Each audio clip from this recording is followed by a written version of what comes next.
Not a tiger. Not a bear. A very fat, very lazy orange cat that was sleeping on my dark wooden stairs. I fell down, hit my head on a heavy clay water pot, and that was it. No grand battle. No saving a small child from a fast horse carriage. Just me, a cat, and a pot. It was a very silly way to go. So when I woke up in the dark, I told myself one thing. I am not dying a silly death again. But here I was. They say love is unpredictable, and today's story proves it. Welcome to Romance Crave Stories, where every episode is full of passion, secrets, and emotional twists. Let's begin. My hands were tied tight behind my back with thick, rough rope.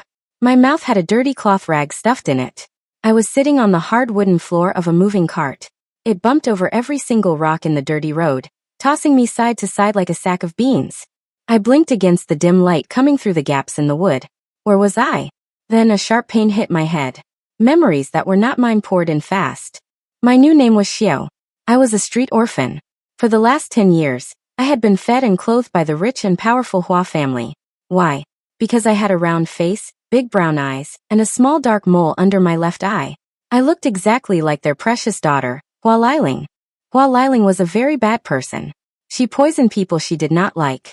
She pushed young maids into cold wells. She stole money from poor farmers. And now, the young emperor had caught her. The order was given. Hua Liling must lose her head at noon tomorrow. But the Hua family loved their evil daughter. So they put sleeping powder in my tea, tied me up, and dressed me in her fancy red silk robes. They were taking me to the chopping block while the real Liling ran away to the safe southern lands. I am the fake bad guy. I am the swap. I groaned into the dirty rag. I had read this book. It was called The Moon Over the Red Palace. In the book, the poor orphan Xiao cries all the way to the execution stand. She tries to tell the guard she is not Liling, but no one listens. Her head rolls, the real Liling lives, and the male lead, the grumpy Duke of Yen, has to track Liling down 10 years later to end her evil ways. 10 years. I did not have 10 years. I had until noon tomorrow. I refused to be the sad extra who dies just to make the story keep going. I tripped over a cat in my last life. I am not losing my head for a girl who pushes people into wells in this one. The cart hit a deep hole. The huge bump sent me flying up and crashing down hard. It hurt a lot, but the heavy jolt loosened the rag in my mouth. I rubbed my face hard against my shoulder, pushing the rag out until it fell to the floor. I could breathe again. Now for the ropes. Outside the cart, 2 men were talking. It is a shame, the first man said. His voice was deep and gruff. She has a pretty face. Too bad it will be cut from her neck tomorrow. Keep your eyes on the road, the second man snapped. Lord Hua paid us a lot of gold for this job.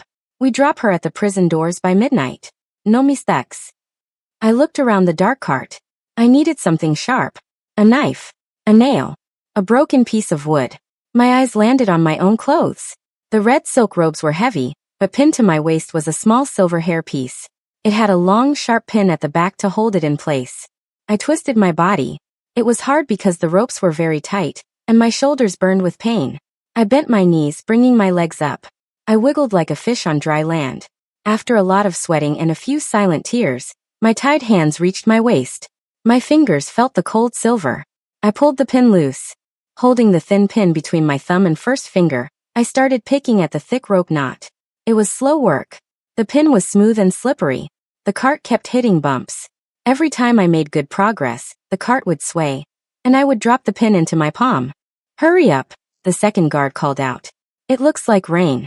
I do not want to be wet. I worked faster.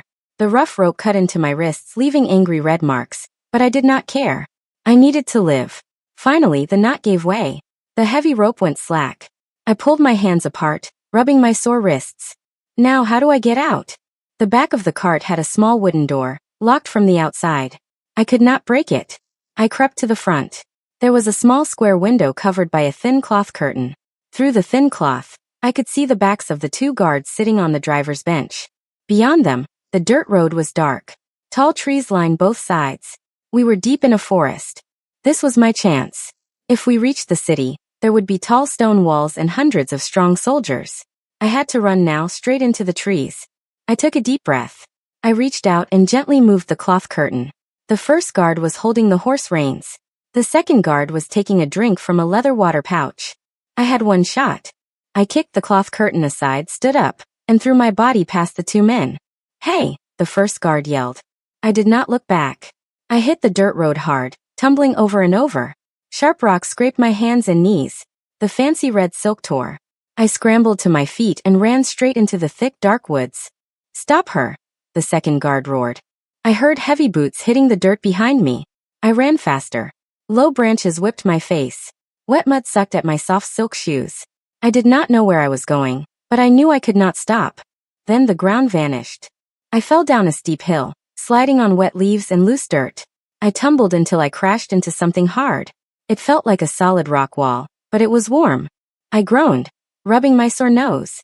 I looked up. It was not a wall. It was a man. He was tall, dressed in dark clothes that melted into the shadows. He wore a silver mask that covered the top half of his face. His eyes were cold and sharp, looking down at me like I was a strange bug.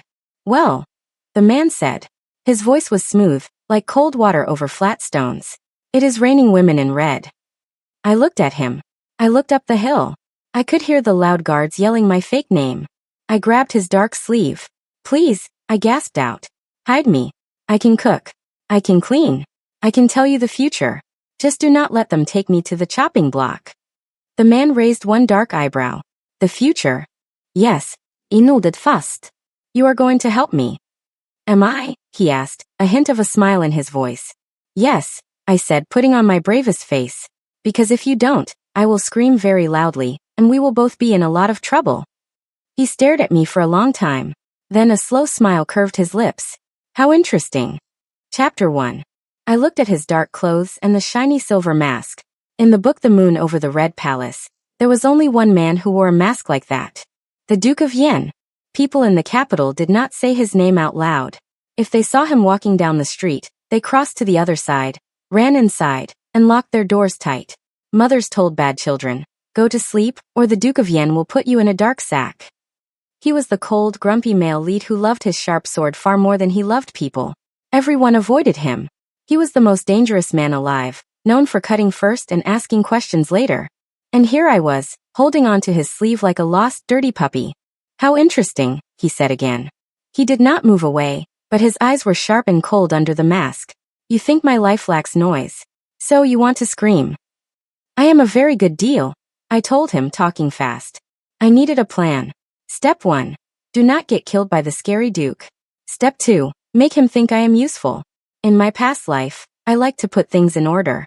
I liked making rules, sorting items, and keeping track of time. I could use that here. You need a maid, right? I asked. Someone to sweep the floors? Sort your secret letters? Keep your house running like a fine clock? He tilted his head. My house has many maids. But do they know the future? I asked. I let go of his sleeve and stood up. My knees hurt, and my torn red silk dress was covered in wet mud. I did not look like a girl who knew the future. I looked like a dirty mop. I pointed up to the top of the dark hill. We could hear the heavy boots of the guards and their loud yells in the trees. Those men are looking for a girl named Hua Liling, the bad daughter of the Hua family. They are taking her to the prison to lose her head tomorrow. I know this, the Duke said. His voice was slow and cool, like ice melting. The Emperor gave the order. Why should I stop the Emperor's men? Because I am not her. I waved my hands in the air. I am just the swap. A poor orphan they tied up. The real Liling is running away right now. If you let me die, the bad girl gets away. You hate bad guys, right? It is your whole job to catch them. The Duke narrowed his eyes. My job. Oops. I said too much. Your hobby. He crossed his arms over his chest. The silver mask caught the pale moonlight. He looked very big and very deadly.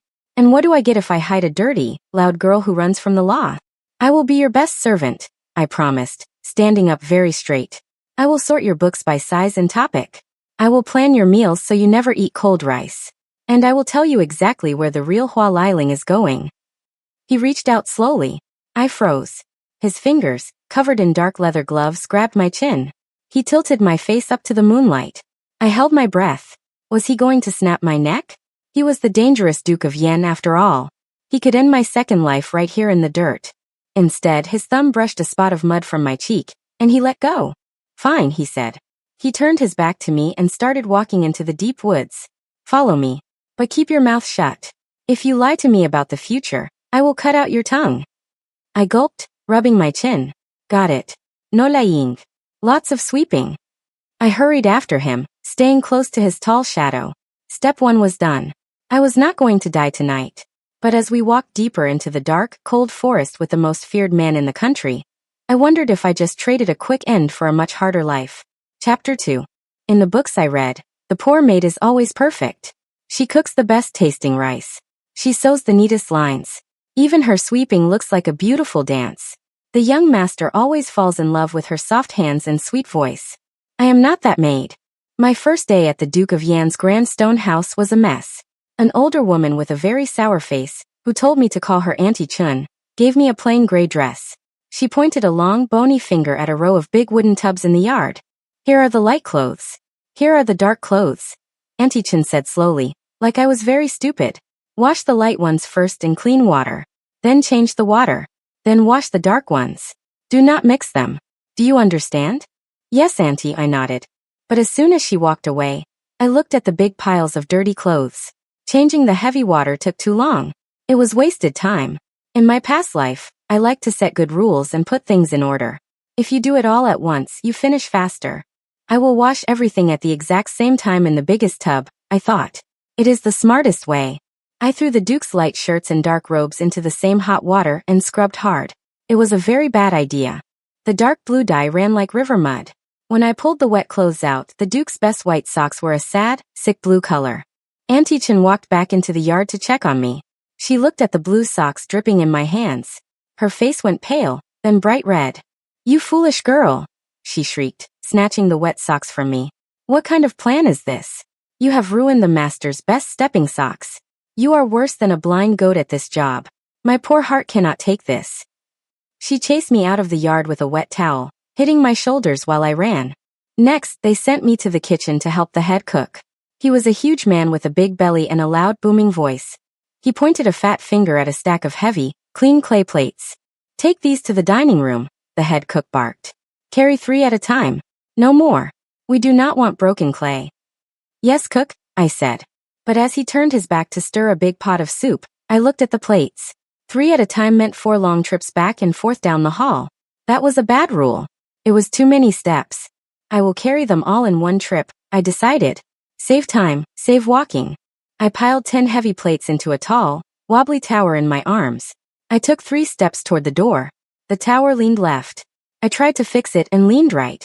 The tower tipped over. Crash, crash, crash. The loud noise echoed in the big stone room. The head cook stopped stirring his soup. He turned around very slowly. His mouth fell open. He looked at the broken pieces on the floor, then at me. My plates, he whispered, holding his big head. Then he took a deep breath and roared. Do you know how much gold those cost? I will chop you up and put you in the soup. I closed my eyes fast, waiting to be thrown out onto the street. Or worse, handed over to the royal guards to lose my head. Instead, I heard a deep, low sound. It sounded like a cough, but a happy one. I opened one eye. The Duke of Yen stood in the doorway. He was not wearing his shiny mask today, just simple dark robes that made him look very tall. His face was sharp and handsome, with cold eyes that usually made people run away. But right now his eyes were not cold. They were crinkled at the corners. He covered his mouth with one big hand, his wide shoulders shaking. The most dangerous man in the capital was laughing at me. It was a plan to save time, my lord, I said, my face turning hot. If you carry them all in one big stack, you take fewer steps. And now you have fewer plates, he pointed out. His voice was smooth and teasing. I grabbed a stiff broom and swept up the broken pieces fast. I decided it was best to stay out of sight. The Duke was supposed to be hunting bad guys, not watching me fail at basic chores. I found a quiet corner in the back food room. It was dark and smelled like dry tea and onions. I found a small piece of black coal and a flat piece of wood. I started making lists. I liked lists. I drew neat little boxes for sacks of rice, tea leaves, and cabbages. If I could not wash clothes or carry plates, I could at least count things and put them in a strict order. Setting up rules for the food bags made me feel calm, like my old life. But my peace did not last long. A young guard poked his head into the room. He looked nervous. Xiao, he whispered my fake name. The master wants his afternoon tea. Tell the cook to take it, I said, drawing a hard line under cabbages. The master said you must bring it, the guard said, shaking his head. He said he wants to see if you can carry a teapot without burning down his house. I sighed and dropped my piece of coal. So much for hiding. I picked up the wooden tray. The green teapot was hot and heavy. I walked slow, taking very small, safe steps. The Duke of Yen was a dangerous man who could cut off hands with a swing of his sword, but right now, my biggest enemy was a cup of hot leaf water. Chapter 3. I like rules. I like making a good plan. In my old life, I made schedules for everything. When to wake up, when to eat, when to read. A good system keeps you safe. Here, my schedule was simple. Stay alive, do not break more plates, and never let anyone see my clean face. News traveled fast in the capital. The real Hua Liling was missing, and the emperor was very mad. On my 4th day, I walked into the kitchen and saw the young guard, Jean, holding a large piece of rough paper.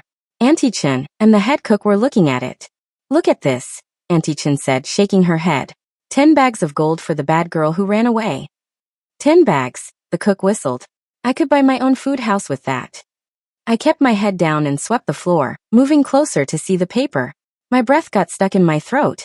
The drawing was very good. It showed a girl with big eyes, a round face, and a small dot under her left eye.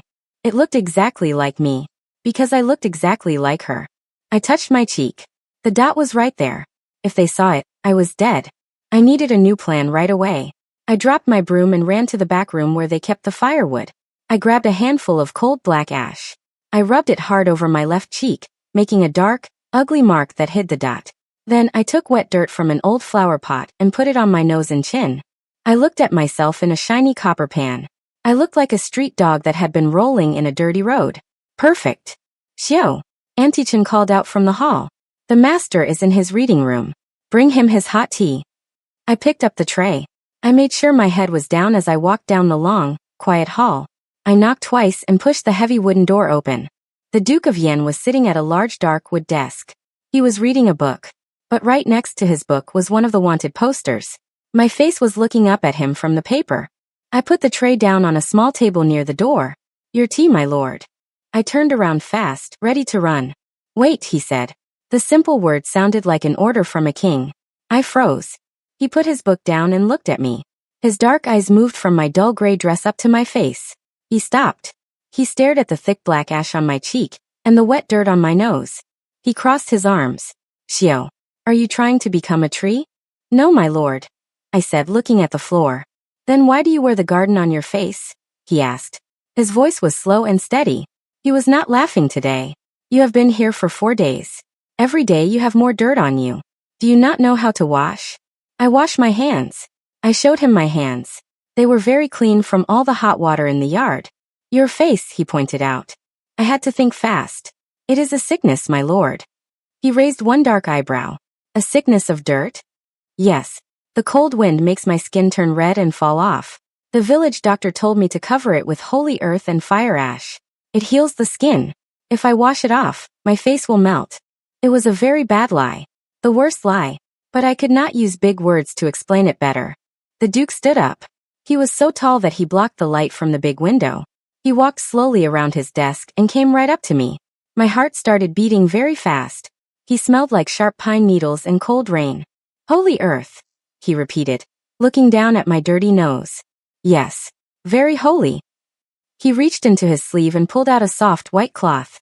I do not believe in holy dirt, Xiao. I think you are hiding from me. I would never hide from you, I said, taking a step back. He took a step forward. Then let me help you clean your sickness. He raised the white cloth toward my face. Panic hit me. If he wiped away the ash, he would see the little dark dot. He would look at the poster on his desk. He would call the guards. I did the only thing I could think of. I dropped to the floor, grabbing his dark boots with both hands.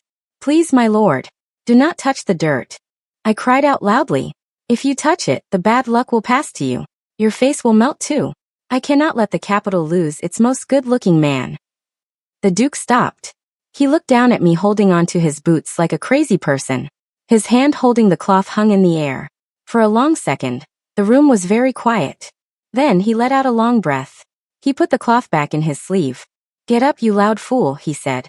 He shook his foot a little to make me let go. But I saw the corners of his mouth twitching. He was fighting a smile. Keep your dirty face. But do not drop my good plates today. Yes, my lord. Thank you, my lord. I jumped up and ran out the door as fast as my feet could go. I leaned against the stone wall outside, breathing hard. I looked down at my hands. They were shaking. The Duke of Yen was smart. He was starting to look too close. My dirt system was working for now, but I needed a better way to stay safe before it rained. Chapter 4. In my past life, I knew that bad things happen when people do not follow the rules. Here the biggest rule was, do not change the story. But I was already changing it by not being dead. I was in the kitchen, sorting brown beans from white beans. It was good, quiet work. Putting things in neat piles made my racing heart slow down. The head cook was happy today. He made special sweet plum cakes. They were soft red, and smelled like warm sugar. Take these to the master, the cook told a new kitchen boy. I looked up from my beans. The new boy was thin. His hands were shaking, and he was sweating a lot, even though the kitchen was not hot. I watched him pick up the silver tray. My stomach felt cold. I remembered a dark part of the moon over the Red Palace. A bad lord wanted the Duke of Yen dead. He sent a fake servant to put green snake poison inside soft plum cakes. The Duke was supposed to use a silver pin to test his food, find the poison, and cut the bad boy down with his sword. Was that today? I dropped my beans. If the Duke ate it and died, the guards would kill everyone in the house. That included me. I ran after the boy. He opened the heavy wooden door to the Duke's reading room. The Duke of Yen was looking at a large paper map on his desk. Sweet cakes, my lord, the boy squeaked. His voice was high and tight. The Duke did not look up. He just reached out his large hand. He picked up a soft red cake. He brought it close to his mouth. He did not pull out a silver pin. He was just going to eat it. I did not think. I just ran into the room. I pushed past the shaking boy. I threw my arms out fast. I let my left foot step hard on my right foot. It was a very real, very ugly trip. I flew through the air. Watch out for the dirt. I yelled. I crashed hard into the low wooden table. My head hit the solid wood with a loud thump. The silver tray flipped up in the air. The sweet plum cakes flew high and landed with wet smacks all over the polished stone floor. The room went dead quiet. The boy turned white. He spun around and tried to run for the door. The Duke moved faster than a striking snake. He picked up his heavy clay teacup and threw it. It hit the running boy hard on the back of his knee. The boy fell down crying. The Duke stood up and looked down at the smashed cakes near my hands. Where the red jam touched the polished floor, the stone was bubbling. Small lines of white smoke went up into the air. It smelled like burning hair. Poison. Very bad poison. 2 strong guards rushed into the room and dragged the crying boy away. I stayed on the floor, rubbing my sore head. My fake ash and dirt were still on my face, but my nose hurt a lot. The Duke sat back down slowly. He looked at the bubbling stone. Then he looked down at me. His dark eyes were trying to read me like an open book. You tripped, he said. It was not a question. Yes, my lord, I said, keeping my head down. My feet are very big today. I am the worst maid. You saved my life. I just ruined your snack, I lied. I made my voice shake. Please do not throw me out. The Duke stood up. He walked around the desk and stopped. His tall boots were right next to my hands. He reached down and grabbed my arm, pulling me up easily. His grip was strong, but not mean. He looked very closely at my dirty, ash-covered face. You are a very strange girl, Xiao. You break my plates. You wash my socks blue. But when death walks into my room, your clumsy feet happen to stop it. Just lucky, my lord, I squeaked. Go back to the kitchen, he said softly. And do not wash your face. I think your holy dirt brings me good luck. I bowed fast and ran out. When I reached the quiet hall, I had to lean against the cold wall to stop my shaking knees. I saved him today, but the bad men would try again. The Duke of Yen was the hero of the story, which meant danger followed him like a shadow. Staying close to him was a very bad rule for a long life, but running away with my face on wanted posters everywhere was worse. I was stuck between a sharp sword and a deep well. I needed a better plan. Chapter 5. 2 days after the bad cake, the Duke called me to the front gate. He wore a simple dark blue cloak to hide his rich clothes. He tossed a small heavy bag of coins in his hand. We are going to the big market, he said. I shook my head fast. No, my lord. I cannot go. I have to count the new onions. It is very important work. If the onions are not put in a good line, the kitchen will fall apart. He walked over and grabbed the back of my shirt like I was a small, bad cat. The onions will wait. I need my lucky future-seeing maid to come with me. Who else will tell me if my apples are safe to eat? I groaned, but I had to follow him. I made sure my dirt mask was thick today. The market was loud and busy. People were selling fish, hot buns, and bright silk. The Duke walked with long steps. I had to run a little to keep up. He stopped at a small table selling clay pots. He picked up a green pot and looked at me. His dark eyes were dancing with fun.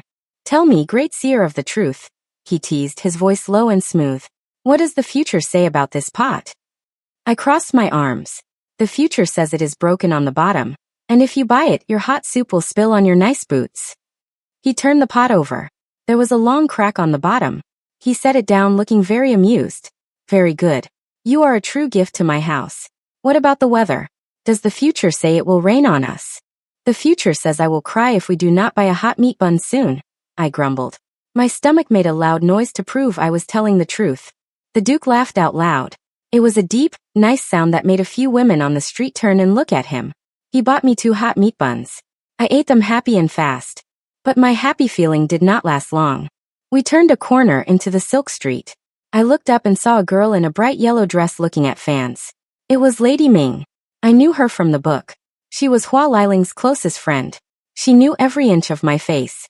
If that was not bad enough, 4 royal guards in silver armor were walking up the street right toward us. They had spears, and one was holding my wanted poster. I froze. The hot bun turned to lead in my stomach. I could not breathe. I was trapped. The Duke stopped when I did. He looked down at me. He saw my wide, scared eyes. Then he looked up and saw the royal guards and the fine lady. He did not ask any questions. He did not pull his sword. He just reached out and took my bare hand. His hand was very big, rough from his sword, and very warm. He pulled me fast into a narrow space between a tall fruit stand and a stone wall. He pushed me gently against the cool stone and stood right in front of me, blocking me from the street with his wide back. We were very close. The space was too small. I had to look up at his chin. I could smell the sharp pine and clean soap on his clothes. I could feel the heat of his chest rising and falling. My heart started beating so fast I thought it would jump out of my throat. The royal guards walked past our hiding spot. Their heavy boots hit the dirt with loud thuds. They did not look in the dark space. Lady Ming walked away down the other street. We were safe. But the Duke did not step back. He did not let go of my hand. He leaned his head down. His lips were very close to my ear. "Did your future-seeing eyes see that coming, Xiao?" he whispered. "No," I whispered back. My face was burning hot. I was glad the dark shadow hid my red cheeks. He looked down at our joined hands. His thumb slowly rubbed the back of my hand. "Then your future-seeing needs more work. You must stay closer to me so you can practice." I swallowed hard. He was teasing me again, but his voice was soft. I had to remind my silly heart of the rules. He is the hero. He is going to fall in love with a noble lady later in the book. I am just the swap. I am just the dirty maid. "Yes, my lord," I said, pulling my hand back gently. "I will practice very hard." He looked at my empty hand for a second. Then he gave a short nod, turned around, and led us back to the safe stone walls of his home. Chapter 6. In the books I read, the bad person never stays gone. If they run away in Chapter 1, they always come back in Chapter 6 to make things worse.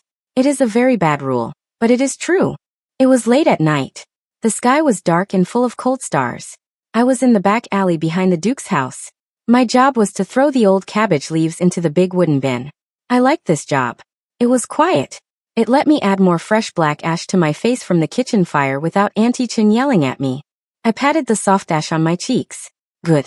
My dark dot was hidden. Then I heard low voices. I stopped breathing.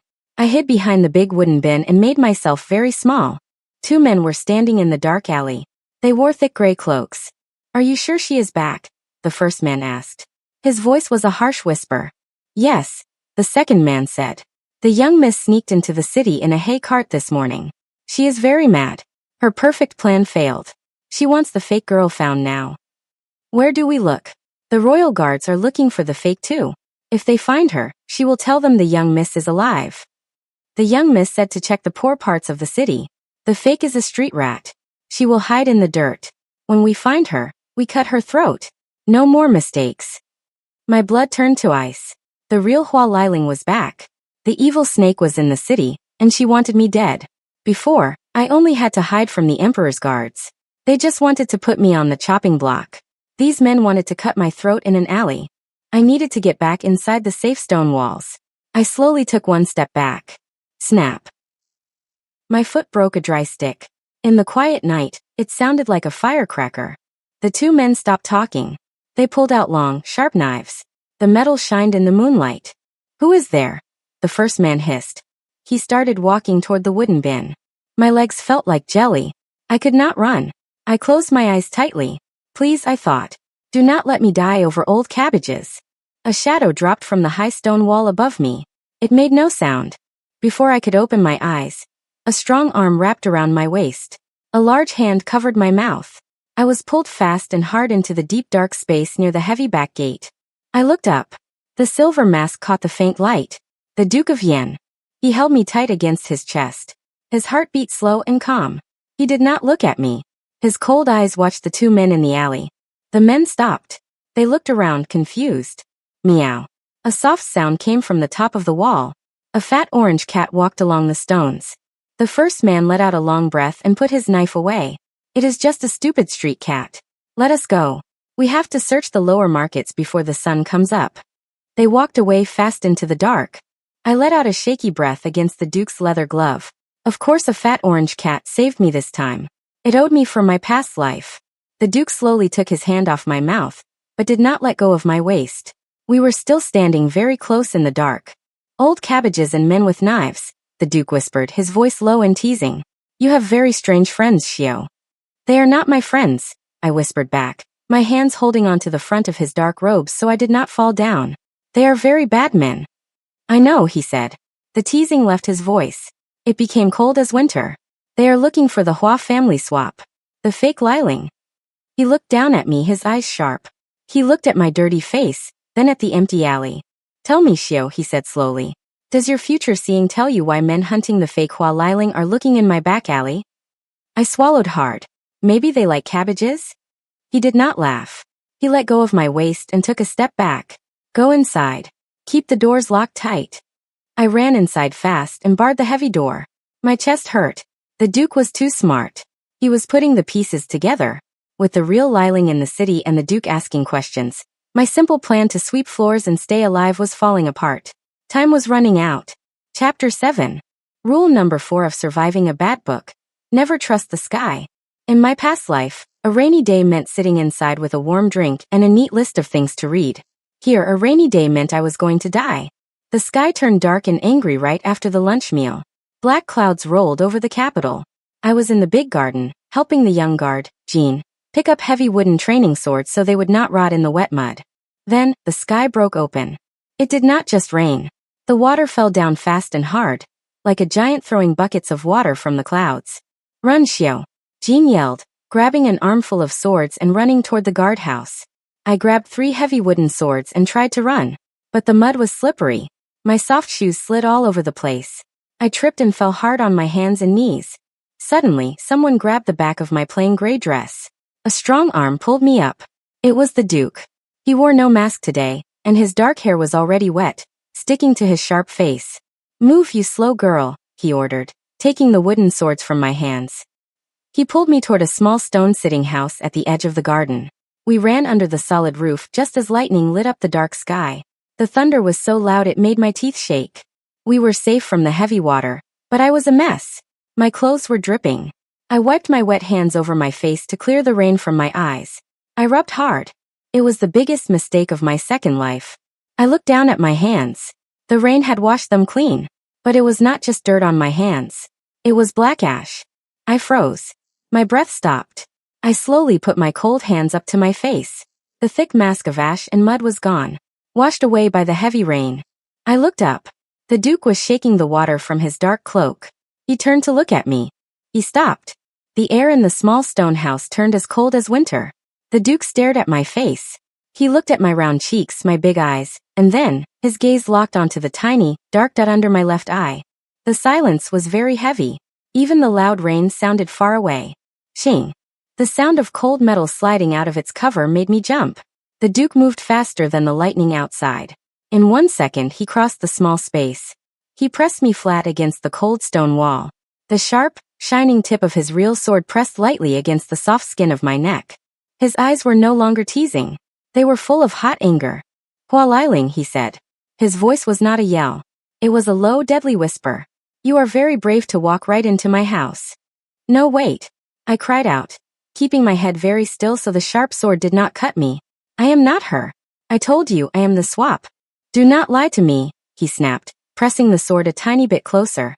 A cold shiver went down my back. The round face. The eyes. The mark on your cheek. You are the poison snake the Emperor wants dead.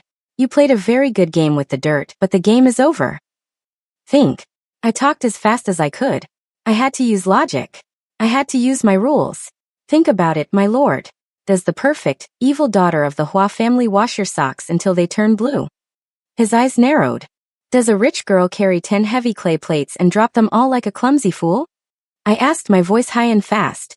Would the real Hua Liling throw herself on the hard floor to stop a poison cake? I have big, clumsy feet. I am terrible at sweeping.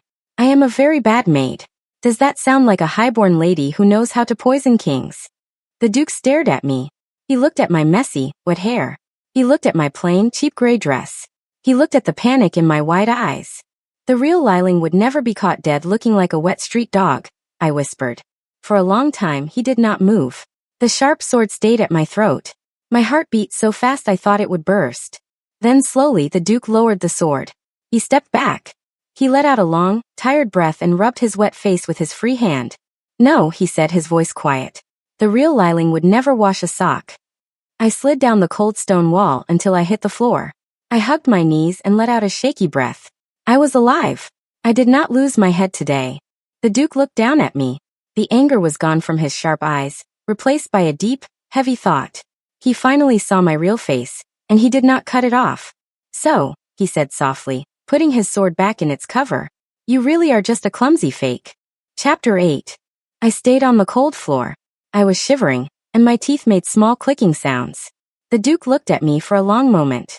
Then he took off his thick dark cloak. He tossed it through the air. It landed right on my head. It was heavy, very warm, and smelled like sharp pine needles. Talk, he ordered. He sat down on a dry stone bench across from me. He crossed his long legs. From the start. And do not tell me a story about holy dirt. I pulled the cloak tight around my shoulders. I took a deep breath. I told him the truth. Well, almost all of it. I did not tell him I died by tripping over an orange cat in another life. I just told him about being Xiao. I told him how the rich Hua family picked me up from the streets when I was very small. How they gave me hot food and soft beds for 10 years. I thought they were nice people. I thought I was lucky. But I was just a spare piece of meat. They kept me fed so I would grow up to look exactly like their bad daughter. They gave me sweet tea that made me sleep. I said, my voice quiet. When I woke up, I was tied with rough ropes in the back of a cart.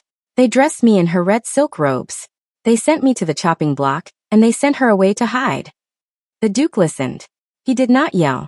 He did not call me a liar. His dark eyes watched the heavy rain hitting the wet grass outside. The men in the alley, he said, his voice deep and slow. They said the young miss was back in the capital. They were looking for you. Yes, I nodded hard. She is mad that I ran away. She wants me dead. Her family wants to cut my throat. And her family wants you dead too. They sent the poisoned plum cake because you are the Emperor's hunting dog. The Duke raised one dark eyebrow. He looked at me sharp. A very grand, very handsome hunting dog, I added fast. The best dog. He shook his head, but I saw a small smile playing on his lips. I stood up. I like to make plans. I like to set things in neat lines. It made the scary things feel small. I held up 3 fingers. We have the same problem, my lord. So, we need to make a firm deal. 3 rules. You want to make rules for me? The Duke asked. He sounded like he was having a lot of fun. Rule 1, I said, pointing at my first finger. You do not cut off my head. Rule 2, you keep giving me hot meals and protect me from the bad men. Rule 3, I will help you catch the real Hua Liling. The Duke leaned forward. He rested his chin on his large hand. And how will a clumsy maid catch a smart snake? Because I have her face, I said. She wants to hide in the dark? We will pull her into the light. We make a trap, and I will be the bait. The Duke stopped smiling. His eyes turned serious. He looked at me, really looked at me, as if seeing a new person under the cheap gray dress. For a long time, the only sound was the loud rain. Then he stood up. He was so tall he made the small stone house feel tiny. He walked over to me. I held my breath. He reached out and pulled the sides of the heavy cloak closer around my neck. His warm fingers brushed my cold skin. A strange, hot feeling rushed all the way down to my toes. Fine, he said softly, looking down into my eyes. It is a deal. We will catch her together. But if you try to run away from me, Xiao, I will tie you to my horse. I like your cook too much to run away, I told him, trying to make my voice steady. Good, he said. He did not step back. He stayed very close. No more sweeping the floors. From now on, you stay by my side. I swallowed hard. We had a plan. But being his bait meant I had to stop hiding. I had to step out of the shadows and walk into the fire. And with the Duke looking at me like I was something special, I knew keeping my heart safe was going to be the hardest rule of all. Chapter 9. Rule number 5 for catching bad guys. The bait must look tasty. If I was going to be the bait, I could not look like a dirty maid. The Duke ordered Auntie Chen to clean me up. She put me in a big wooden tub of hot water and scrubbed my face until all the old black ash was gone. My skin turned pink. She combed my hair and pinned it up with pretty gold pins. Then she brought out the dress. It was soft, dark red silk. It did not look like the cheap, heavy dress I wore in the cart on my first day. This dress moved like water. When I walked out to the main hall, the Duke was waiting. He wore a dark cloak and his shiny silver mask tonight. He looked very tall and very dangerous. When he heard my footsteps, he turned around. He stopped moving. He did not say a word. He just looked at me. His dark eyes moved over my clean face, my big round eyes, and stopped on the dark dot on my cheek. Do I look like the bad snake? I asked. I felt nervous. I picked at the soft silk on my arm. No, he said. His voice was low and a little rough. You look like trouble. He held out his arm. Stay close to me. We are going to the Red Lantern Festival. The city was so bright it looked like daytime. Thousands of glowing red paper lights hung from the roofs and tall trees. The street was full of people laughing, setting off loud paper firecrackers and eating hot food. I made a short list in my head to keep calm. Step 1. Walk in the light so the bad guys see my face. Step 2. Let the Duke's hidden guards catch them. Step 3. Eat a lot of street food. I looked at a man selling round, soft white buns. My stomach made a loud noise. The Duke sighed, but I saw a small smile playing on his lips. He walked over, handed the man a coin, and bought 2 hot sweet buns. He gave one to me. You are always hungry when there is danger, he said. A full stomach makes my feet fast, I told him. I took a big bite. The sweet red bean paste was warm and tasted like pure joy. A small crumb fell on the corner of my mouth. We were standing under a very large red lantern. The red light made the sharp lines of the Duke's jaw look soft. The loud crowd moving around us seemed to melt away. We were in our own small circle of quiet. He stepped closer to me. He raised his hand. His strong fingers were very gentle as he brushed the crumb off my lip. His warm thumb stayed there, resting softly on my skin. I stopped chewing. I forgot about the loud street. I forgot about the bad men hunting me. I could only look up into his deep, dark eyes behind the silver mask. You have sweet beans on your face, he whispered. Is it a sickness? I whispered back. I made the joke because my chest felt tight and happy all at once. A very bad one, he said softly. He tilted his head. He leaned down. His face was so close to mine I could feel his warm breath. I closed my eyes. My heart was beating so loud I thought the whole city could hear it. The cold, grumpy Duke was going to kiss me. Whoosh. A sharp, angry wind cut past my ear. Thwack. Something hit the thick wooden pole right behind my head. Tiny bits of wood rained down on my hair. My eyes flew open. The Duke was already moving. He pulled me hard against his chest and spun around, wrapping his dark cloak around me like a shield. His cold sword was in his hand in a flash of silver. I peeked over his wide shoulder. Sticking deep into the wood, right where my head had been 1 second ago, was a long black arrow with white feathers. My sweet bun fell to the dirt ground. The trap was sprung. The fish were biting. Chapter 10. The street went crazy. People screamed and ran away from the sharp arrow. The Duke did not panic. He grabbed my hand. Stay behind me, he said. His voice was hard as stone. He saw the archer. A small man in black clothes was jumping off a low roof. The man hit the ground and ran down a dark, narrow street. The Duke pulled me along. We ran fast. The silk dress was hard to run in, but I did not stop. The man in black turned a sharp corner. He ran down a flight of broken stone steps. At the bottom was an open, heavy wooden door. It led into a deep room under the ground. A cellar. The Duke ran down the steps. I was right behind him. We stepped into the dark room. Bang! The heavy door slammed shut behind us. We heard the loud slide of a thick metal bar. We got them. A voice yelled from outside. Go tell Lord Hua the trap worked. The Duke hit the door hard with his shoulder. The thick wood did not move. He hit it again. Nothing. It was a very good door.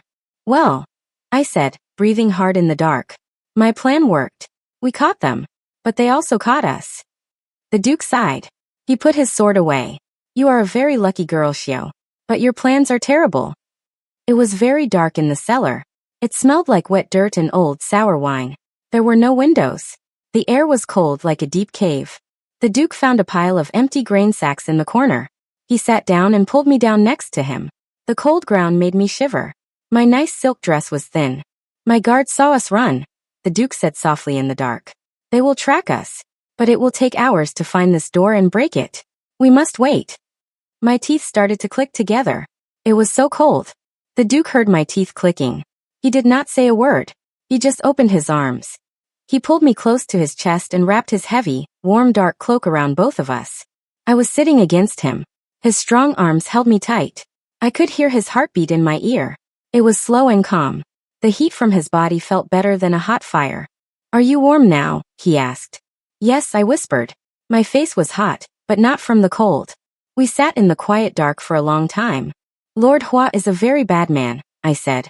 I needed to talk, so I did not think about how good it felt to be in the Duke's arms. He uses people. He used me. To him, I am just a fake face. A piece of meat to swap for his daughter. The Duke rested his chin on the top of my head. The rich men in power only care about themselves. They think the rest of us are just tools. Even you? I asked, looking up. I could not see his face well in the dark, but I saw the silver shape of his mask. Even me, he said. His voice was low and sad. To the Emperor, I am not a man. I am a sword. I am a hunting dog. They point and I bite. They fear me, but they never care for me. I felt a sharp pain in my chest. Not a sick pain, but a sad one. He was the most dangerous man in the city, but he was very lonely. I pulled one hand out of the cloak.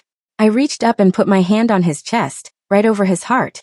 You are not a dog, I told him. I spoke very clear and very strong. Dogs eat old bones. You buy me hot sweet buns. You save my life. You are a good man. The Duke took a sharp breath. He grabbed my hand that was on his chest. He held it tight. Xiao, he whispered. You are a foolish maid. You break my plates. You ruin my socks.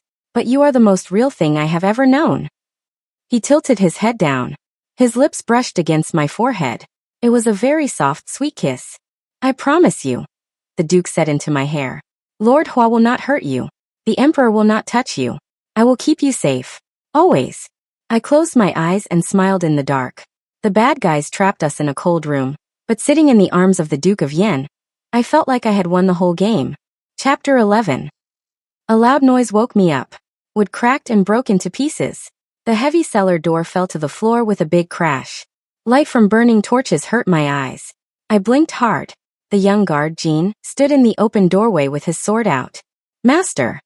Jean called out. Then Jean stopped. He saw the Duke of Yen sitting on the dirty floor.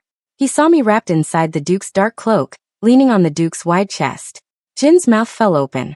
He looked up at the ceiling like he found a bug very interesting. We are glad you are safe, Master, Jean said to the ceiling. The Duke did not look shy.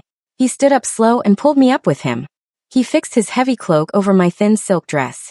Get the horses, the Duke ordered. We go back to the house. No, I said fast. I grabbed his arm. We cannot go home. The Duke looked down at me. You are cold and tired, Xiao. You need to rest. I can rest when the bad men are in chains, I told him. Right now Lord Hua thinks we are stuck in this dark hole. He is sleeping in his soft bed, feeling very smart. He thinks his house is safe. This is the best time to break in. The Duke's dark eyes shined in the torch light. Break into the Hua house. Yes. I know how things work. Bad men follow rules just like good men. Rule number 1 for bad men. They never burn their secret papers. They keep them to use later. I know exactly where Lord Hua hides his bad secrets. The Duke stared at me for a long moment. Then he gave a slow, sharp nod. Lead the way, my little future teller. We rode fast through the quiet, dark streets. When we reached the high back wall of the big Hua house, The Duke did not use the gate. He wrapped one strong arm around my waist. He bent his knees and jumped. We flew up in the air. I closed my eyes tight. When I opened them, we were landing soft on the green grass inside the wall. It was like magic, but I was too busy holding onto his neck to tell him that. We walked quiet like cats to Lord Hua's reading room. The door was locked. The Duke pulled out a thin piece of metal and picked the lock in 2 seconds. I guess heroes know how to be thieves too. The room was big and smelled like old ink. Where? The Duke whispered. I walked to the large wooden desk. I like putting things in neat order, and reading the book taught me Lord Hua's strict system. Move the big rug, I whispered back. The Duke rolled back the heavy red rug from the center of the room. I pointed at the smooth stone floor. Start at the desk leg. Count the stones moving away. 1, 2, 3. Pull up the third stone. The Duke gave me a long look. He pulled out a short hunting knife and pushed the flat blade into the thin dirt crack around the third stone. He pulled up. The heavy square stone popped out. Under the stone was a dark hole. Inside the hole was a small black box. The Duke pulled the box out and opened it. Inside were thick stacks of paper tied with red string. He opened one paper. He read it in the dim moonlight coming from the window. His sharp face turned hard as stone. He looked at me, then back at the paper. These are letters to the Northern Army leaders, he said, his voice cold. He is selling the Emperor's secrets for gold. This is deep treason. The whole family will lose their heads for this. He put the papers safe inside his dark shirt. He looked at me like I was made of magic. How did you know the exact stone, Xiao? I like putting things in their right place, I said with a smart smile. And Lord Hua belongs in a cold cell. We sneaked back over the high wall just as the sky turned a soft morning pink. The sun was coming up. We had the proof. We just needed a big stage to show it to the world. And tonight was the royal banquet. Chapter 12. Rule number 6 for a good plan. If you are going to drop a big rock, do it in a quiet pond. Make the splash as big as you can. The Emperor's royal banquet was a very big pond. The great hall of the palace was filled with rich lords and ladies. The tables had gold plates piled high with roasted meat, sweet fruits, and soft cakes. Music played. People laughed. I stood outside the tall, heavy doors with the Duke of Yen. I was wearing the heavy red silk robes again. The exact same robes the Hua family put on me when they tied me in the cart. Auntie Chen had washed the mud out of the silk. My face was very clean. The dark dot under my eye was easy to see. I was no longer the dirty maid. I was the exact copy of the wanted, bad daughter, Hua Liling. The Duke looked down at me. He wore his shiny silver mask and his best dark clothes. He looked like a king of shadows. Are you ready, Xiao? He asked. His voice was low and calm. I have a fast heart but a clear head, I told him. Let us go ruin a dinner. The heavy doors opened. The Duke walked in first. The music stopped right away. The laughter died.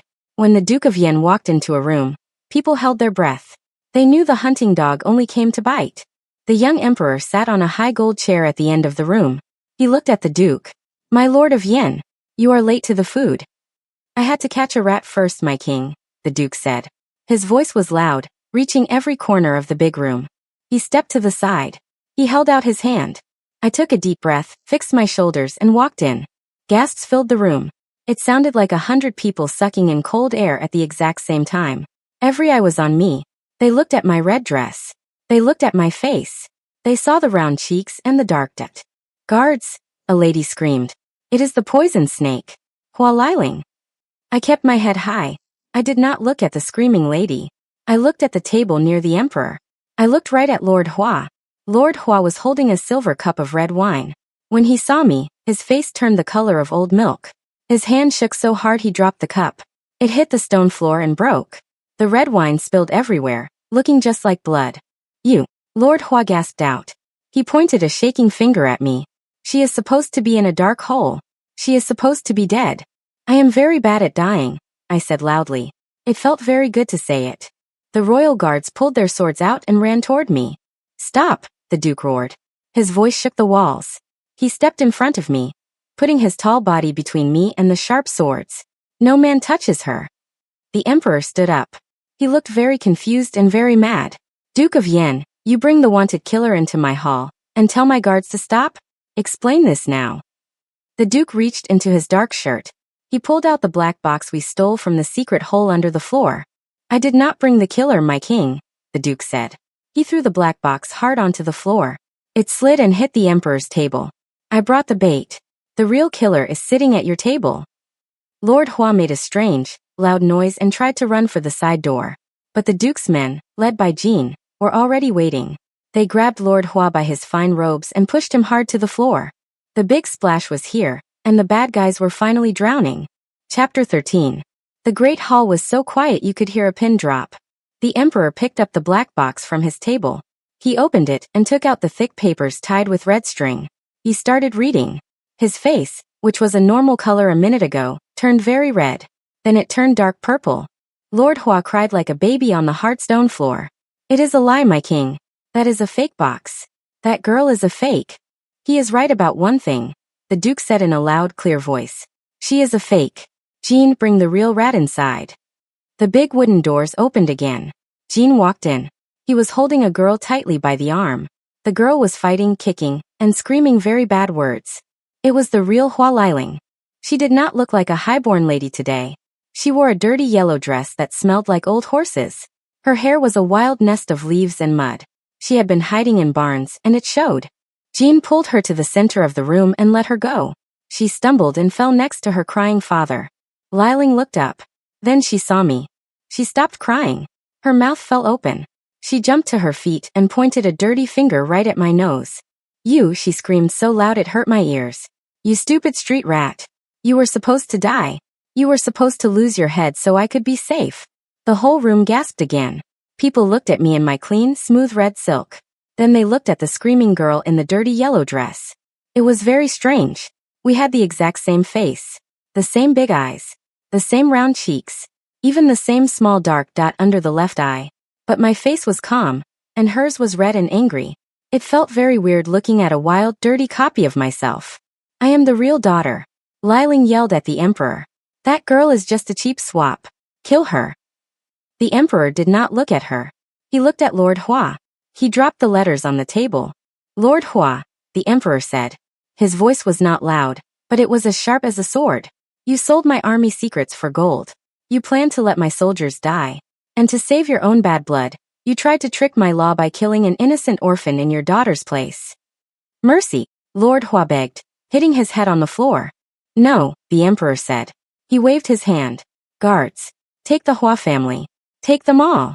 Put them in thick chains and throw them in the deepest hole under the city. No one will ever see their faces again. 10 strong guards ran in. They grabbed Lord Hua. Jean and another guard grabbed the real Liling. No, let me go. I am a lady. Liling kicked and bit like a wild dog. She looked at me with pure hate. I will get you, fake. I will make you pay. She sounded like every bad guy in every book ever written. I gave her a small, polite wave. Bye. Watch out for the rats in the dark hole. She screamed again as the guards dragged her out the heavy doors. Lord Hua was dragged out right behind her. The big problem was solved.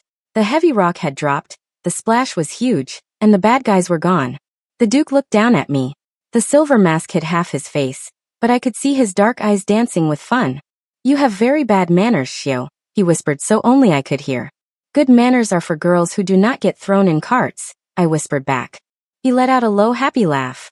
He stood close to me, his arm brushing mine. We were standing in front of the most powerful people in the country, but in that moment, I felt like we were the only 2 people in the room. Chapter 14. You helped save my army, orphan. The Emperor said to me before we left the Great Hall last night. You are a free girl now. Go live a long, quiet life. It sounded very nice when he said it. But the next morning, it did not feel nice at all.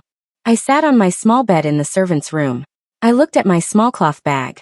I put my old gray dress inside. I put my piece of flat wood and my black coal inside. That was all I owned. My chest hurt. It was not a sickness. It was a heavy, sad pain. I like rules, and the rule of stories is simple. When the bad guys are caught, the extra character leaves. The story is fixed. The Duke of Yen is safe to go be a grand hero, and I am supposed to walk away and sell apples or something. I picked up my bag. I walked out of the quiet room. I walked through the big stone house. I looked at the kitchen where I broke the plates. I looked at the yard where I ruined the socks. I was going to miss this place a lot. I walked out to the sunny front yard. I walked very slow toward the tall, heavy wooden gates. I hoped maybe Auntie Chin would yell at me to sweep the floor. I hoped Jean would tell me to bring hot tea. But no one stopped me. I reached the big gates. I put my hand on the cold iron lock.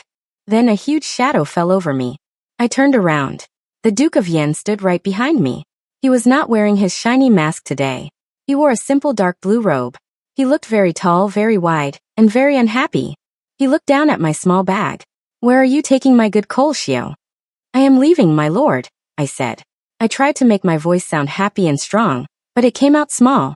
"I am a free girl now. The emperor said so." "Did the emperor tell you to steal my coal?" the Duke asked. His dark eyes locked onto mine. "It is just a little piece of coal for my lists," I said, looking at my shoes.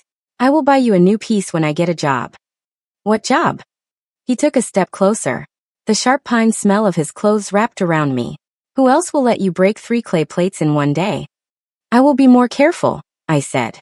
"Who will wash their socks until they turn blue?" he asked, taking another step. Now he was very close. I had to look up at his sharp chin. "I will not mix the hot water," I promised. My eyes started to burn. I did not want to cry. Crying was not in my plan. "Who will throw their body on the hard stone floor to save me from bad cakes?" The Duke's voice lost its hard edge. It became soft and deep. He reached out and took my small bag from my hand. He tossed it onto the green grass. "You can hire a real maid," I told him, a single tear falling down my cheek. "A good one. A girl with perfect rules." "I do not want a good maid," the Duke said. He reached out and gently wiped the tear off my cheek with his warm thumb. He let his hand rest against my jaw. "I want the worst maid in the capital. I want the girl who talks back to me. The girl who makes rules for cabbages. The girl who tells the truth even when a sword is at her neck." I looked up into his dark eyes. They were not cold. They were full of hot, bright fire. "You made a deal with me, Xiao," he whispered, leaning down. "Rule number 2. I keep giving you hot meals. You cannot break a rule." "But I am not the bait anymore," I said, my heart beating so fast I could hardly breathe. "The fake game is over." "Yes, it is," the Duke said softly. He pulled me close by my waist. My hands went flat against his strong chest. "You are not a fake anymore. You are mine." I stopped. My fast heart slowed down for a second. I pushed back just a little bit and looked up at him. "Mine?" I asked. I crossed my arms between us. "What do you mean, I am yours? Is there no romance in this story? Do you just look at things and say mine like a big dog with a new bone?" The Duke blinked. The great, dangerous Duke of Yen looked very confused. "A bone?" "Yes," I told him. "I saved your life. I caught the bad guys. I am a very good deal. You cannot just say mine. I need flowers. Or sweet words. Or at least a nice poem before you try to act like a hero." The Duke stared at me. Then he threw his head back and let out a loud, happy laugh. It was the best sound in the world.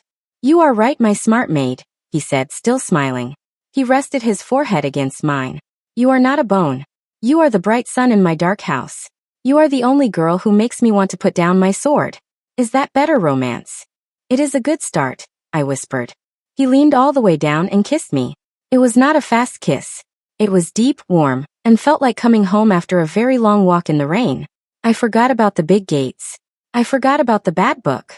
I grabbed the front of his dark robes and kissed him back. When he finally pulled away, my head was spinning. "Does this mean I do not have to wash the clothes anymore?" I asked, breathing hard.